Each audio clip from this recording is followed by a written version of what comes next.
صاحبة حكايتنا النهاردة بتقول إن حصلت بينها وبين جوزها مشكلة، وبتحكيها لنا وعايزة تعرف تعمل إيه. بس أنا من وجهة نظري إنها مشكلة كوميدية، مش داخلة في إطار الزعل يعني. بتقول: امبارح حصل بيني وبين جوزي مشكلة، طلبت منه إنه يفتح لي باسورد تليفونه ومرضيش.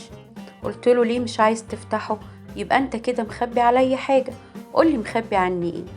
راح رد عليا بمنتهى البرود وقال لي: براحتي ومش هعرفهولك. اتضايقت جدا وفضلت طول الليل دمي محروق. المهم لقيته قام ياخد شاور، رحت دخلت المطبخ قفلت محبس المية، راح نده عليا وقال لي: شوفي كده في مية عندك؟ رحت فتحت المية وقلت له فيه، واستنيته حط الشامبو على دماغه، ورحت قفلت عليه المية وخليته كمل الشاور بمية ساقعة. خرج من الحمام طبعا متنرفز ومتعصب ومش طايق نفسه، بس أنا بصراحة ما مسكتش نفسي من الضحك. راح هو فهم إن أنا اللي عملت فيه كده، فضل يزعق ويشخط وينطر. رحت سبته ودخلت نمت. قمت الصبح لقيته منزل كل الأطباق في الحوض ورامي عليها صابون، طبعا الأطباق النضيفة. أنا دمي اتحرق وعاوزة أرد المقلب اللي عمله فيا ومش عارفة أرده بإيه. أنا متضايقة جدا ومتغاظة، قولولي أعمل إيه؟ طبعا دي مشكلة كوميدية ما تعتبرش مشكلة أصلا. بصي يا حبيبتي، كل اللي هقولهولك خلي بالك إن الهزار هيقلب بجد، وهترجعي تقولي يا ريت اللي جرى مكان.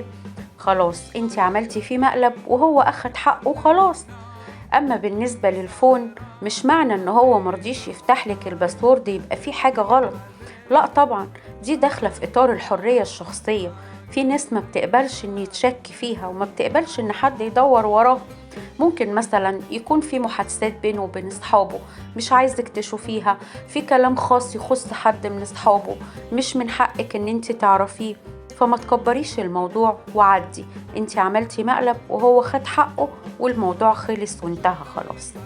ودي كانت حكايتنا النهاردة. ما تنسونيش في اللايك والشير والسبسكرايب للقناة، واللي أول مرة يشوفنا يشترك في القناة ويفعل زر الجرس علشان يوصلكوا كل جديد.